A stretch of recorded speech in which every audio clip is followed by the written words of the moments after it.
My father opened the shop in 1982, and I've been here on and off, I'd say, since I was a little kid. George Geropoulos and his brother Chris now own and run Gus's Auto Clinic on Chicago's Northwest Side.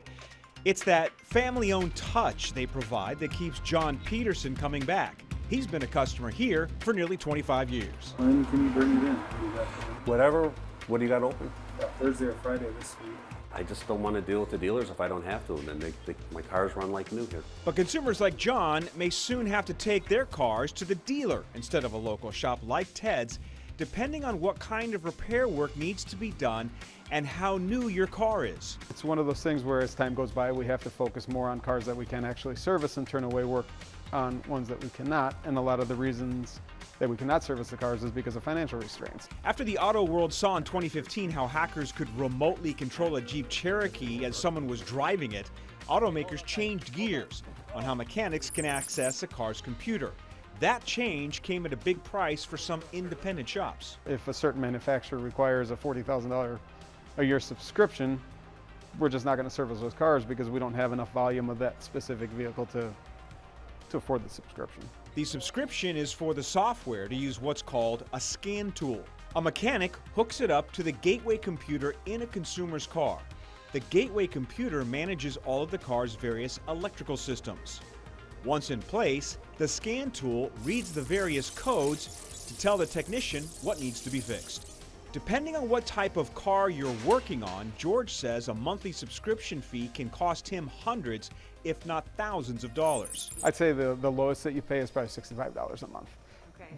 But the highest you pay can be up to like $40,000 a year. Mechanics also have to purchase the scan tool itself. Dealer technicians tend to use one that's made by the automaker, while independent shops may use that too, or one that was not made by the car manufacturer. That's called an aftermarket scan tool. The purchase price of this is typically around $4,000 to $5,000 for the tool itself. The scan tool George just showed us is also called a universal tool because it can work on more than one type of car, but not all of them, which means mechanics may need to purchase several scan tools depending on how many different makes and models they work on. Another expense is the time and money many shops also need to spend to get their technicians trained on how to use this equipment. I believe right now there are a lot of shops, especially small shops, that these are newer issues for them.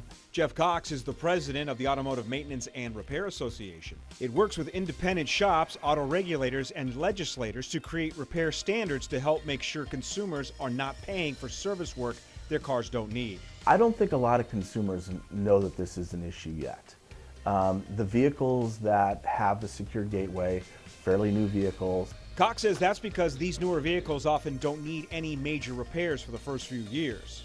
We spoke with several different consumer automotive experts for this story. They told us the newer cars with gateway computers were built starting around 2017 and 18, but do not include all makes and models. Right now, you can find them in certain Chrysler, Jeep, Ram, Dodge, and Nissan vehicles, with Hyundai and Kia to be next. The automotive aftermarket is about 200,000 shops nationwide. And you know there are many more shops in the aftermarket than there is on the dealership side.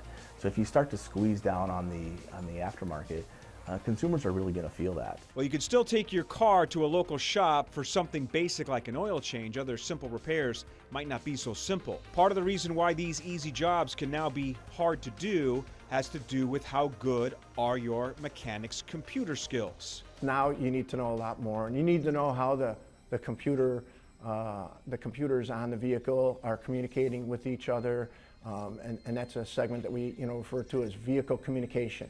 Ira Siegel is the Automotive Technology Program Coordinator at Moraine Valley Community College. He says these days, you can't be a mechanic if you don't know computers, especially this one.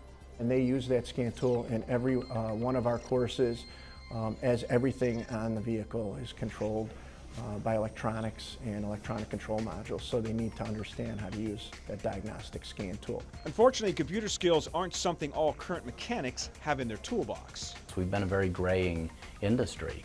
We're seeing more and more young technicians come into this field where they didn't want to be labeled as a grease monkey doing regular service repair, who were really interested in the IT side. Donnie Seifer is Executive Officer for the National Automotive Safety Task Force, or NASTF.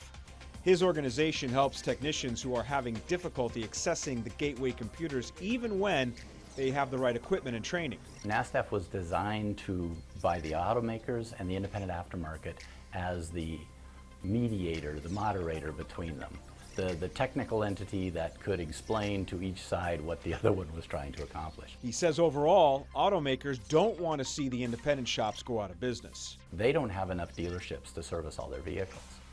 But what they're also not good at is teaching us all of the little steps involved in working with dealership tools the same way that the dealers do. Cipher says better education is needed to solve mechanics' issues with accessing and being able to use a gateway computer, but George says not so fast. We train all the time, at least monthly. We go to training classes for the new technology that's emerging. The problem lies in the fact that we can't keep up with the subscriptions and all the hardware that's needed to fix these cars, especially as a smaller facility. Which is why Cipher says the next step for the independent shops is to start specializing in the repairs that they do, just like doctors do. Our biggest problem is that we are asking way too much from a single individual to know. I think we're now saying there's 14 systems on the vehicle.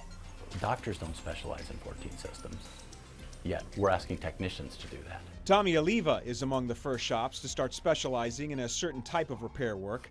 His specialty is automotive diagnostics. Diagnostic basically means when you have a malfunction, any of the lights on, whether it's the check engine light or any of the stability or airbag lights on, that's typically electrical failures, and that's what we specialize in. While computers are often known for making work faster or easier, Oliva says that's not always the case when it comes to cars. No, it's actually worse now. Oliva says most vehicles talk on a data network. So now you can have one failure in one module cause a variety of different failures in other modules. So now you have to spend time dissecting the entire network, and every manufacturer has different, lingo. Just like when your doctor sends you to see a specialist, it can cost you more. Oliva says many consumers don't understand the cost involved when diagnosing your car. Some of these vehicles require 6, 7, 8 hours of diagnostic time. We're expected to know everything, but yet in terms of our trade, we're still the least paid per hour.